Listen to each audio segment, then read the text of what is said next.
Cuerpo de ambulância a celebrar esse man de ambulância com diferente atividade. Guta novo de parte de Open Dag, pero essencialmente esse man está dedicado na cada trabalhador de ambulância.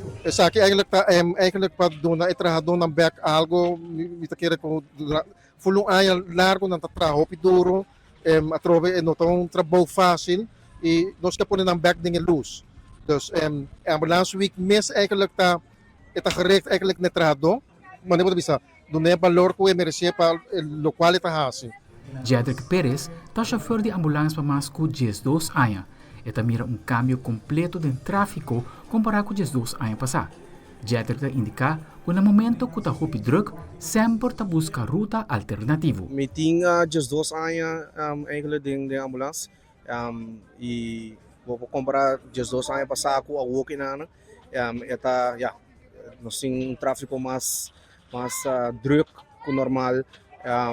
Especificamente ora durante di Waterfalls Boulevard ti momento nang horário nang te bira druk e nós singo ko ng ruta alternativo ti ko biyahe na punta tami di kung arriba retorno no sa correndo slow din biyahe pero sa ting motivo so tras basicamente después de uploading no sa haya no por bono pa corre duro ko nang anto ora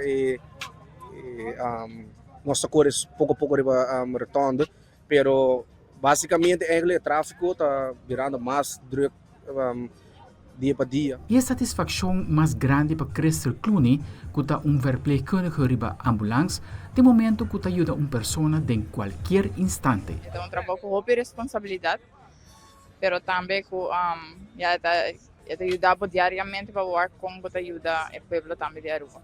É algo que duche, porque ora gente chama malo.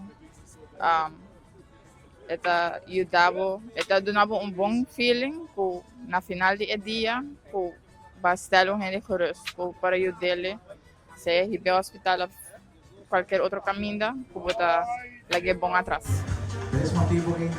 Aldrich Quarleman, Telenoticia.